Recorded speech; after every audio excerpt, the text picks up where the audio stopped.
तो स्पॉटिफाई नाम सुनते ही दिमाग में क्या आता है? हाँ, म्यूजिक की एक पूरी यूनिवर्स। एक ऐसी कंपनी जिसने लिटरली म्यूजिक सुनने का पूरा तरीका ही बदल कर रख दिया। लेकिन इस विशाल कंपनी की कहानी में ना एक छिपा हुआ ट्विस्ट है, एक ऐसी कमजोरी जो इसके पूरे साम्राज्य को खतरे में डाल सकती है। और बस यही से शुरू होता है आज का सबसे बड़ा सवाल। देखिए, एक तरफ तो स्पॉटिफाई म्यूजिक का बेताज बादशाह है ना? पर दूसरी तरफ इसकी जो बुनियाद है, जिस बिजनेस मॉडल पर यह खड़ा है, वो काफी नाजुक है। और यही विरोधाभास इस पूरी कहानी का सेंटर पॉइंट है। तो चलिए इसको ठीक से समझने के लिए कहानी की शुरुआत से शुरू करते हैं। हमें थोड़ा टाइम में पीछे जाना पड़ेगा, उस दौर में जब म्यूजिक इंडस्ट्री नैपस्टर जैसी पायरेसी साइट्स के सामने घुटने टेक चुकी थी। और तभी एक हीरो की तरह एंट्री होती है स्पॉटिफाई की। और स्पॉटिफाई का उदय बहुत ही तेजी से हुआ। सोचकर देखिए, 2006 में बस एक आइडिया था और कुछ ही सालों में पूरे यूरोप में छा गया। फिर आया 2011 जब इसने अमेरिका में फेसबुक के साथ इंटीग्रेट किया। भाई वो तो एकदम गेम चेंजर साबित हुआ। वहां से इसकी ग्रोथ ऐसी वायरल हुई कि ये दुनिया के हर कोने में पहुंच गया। स्पॉटिफाई की सफलता का पूरा राज ना इसी एक सोच में छिपा था। इसके फाउंडर डैनियल एक, उनका फंडा बिल्कुल क्लियर था। उनका मानना था कि पायरेसी को आप सिर्फ कानून से नहीं हरा सकते, नहीं, उससे लड़ने के लिए आपको एक ऐसा प्रोडक्ट बनाना पड़ेगा जो पायरेसी से भी बेहतर एक्सपीरियंस दे, फास्टर हो, आसान हो और हाँ, 100% लीगल हो। तो स्पॉटिफाई ने अपना मिशन पूरा किया, म्यूजिक इंडस्ट्री को बचा लिया, सब ठीक। लेकिन इस पूरे प्रोसेस में उसने अपने लिए एक ऐसा साम्राज्य बनाया जिसकी दीवारें काफी पतली हैं। और अब हम आ गए हैं कहानी के दूसरे हिस्से में।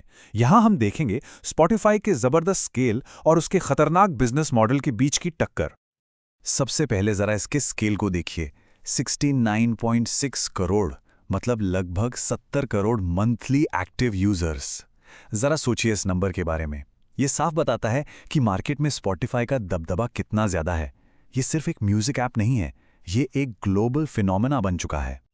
अच्छा, अब आती है इंटरेस्टिंग बात। इतने करोड़ों यूजर्स होने के बावजूद कंपनी का जो लगभग 90% रेवेन्यू है ना, वो सिर्फ उन लोगों से आता है जो प्रीमियम सब्सक्रिप्शन के लिए पे करते हैं। और यहां आता है कहानी का सबसे बड़ा ट्विस्ट। स्पॉटिफाई जितना भी पैसा कमाता है, उसका ऑलमोस्ट 3/4 यानी 75% हिस्सा उसे सीधे म्यूजिक लेबल्स और आर्टिस्ट्स को रॉयल्टी में देना पड़ता है। इसका मतलब क्या हुआ? मतलब ये कि कंपनी के पास प्रॉफिट कमाने के लिए मार्जिन बहुत ही कम बचता है। तो ये लो मार्जिन मॉडल आखिर कितना रिस्की है? इसका अंदाजा इस बात से लगाइए, जब हाल ही में कंपनी की कमाई उम्मीद से थोड़ी सी भी कम हुई, तो पता है क्या हुआ?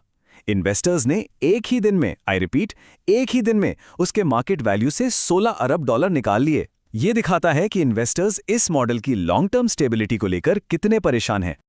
और प्रॉब्लम यह है कि स्पॉटिफाई के कॉम्पिटिटर्स जैसे एप्पल और गूगल, वो बिल्कुल अलग ही गेम खेल रहे हैं।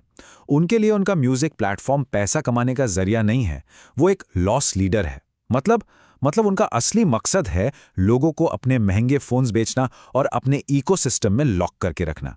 तो वो लोग म्यूजिक में घाटा सह सकते हैं, स्पॉटिफाई नहीं सह सकता। तो सवाल यह है कि स्पॉटिफाई इस जाल से निकलेगा कैसे? और बस यहीं से शुरू होता है हमारी कहानी का तीसरा और सबसे exciting part.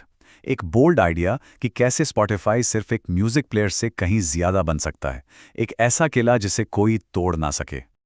Core idea basically ये है कि स्पॉटिफाई को अपनी पहचान ही बदलनी होगी। एक पैसिव जुक बॉक्स जहां आप सिर्फ गाने सुनते हैं, उससे आगे बढ़कर एक एक्टिव प्लेटफॉर्म बनना होगा। एक ऐसी जगह जहां म्यूजिक सिर्फ सुना नहीं जाता, बल्कि बनाया जाता है, संवारा जाता है और शेयर किया जाता है। इस नई दुनिया को बनाने के लिए 3 पिलर्स हैं। पहला, सोशल क्रिएशन, यानी यूजर्स को म्यूजिक क्रिएशन में शामिल करना। दूसरा, इंटरैक्टिव लिसनिंग, यानी फैंस और आर्टिस्ट्स के बीच एक डायरेक्ट कनेक्शन बनाना। और तीसरा, क्यूरेटर रिवॉर्ड्स, यानी जो लोग अच्छा म्यूजिक डिस्कवर करते हैं उन्हें रिवॉर्ड करना। चलिए एक एक करके देखते हैं ये काम कैसे करेगा। तो पहला पिलर है स्पॉटिफाई स्टूडियो।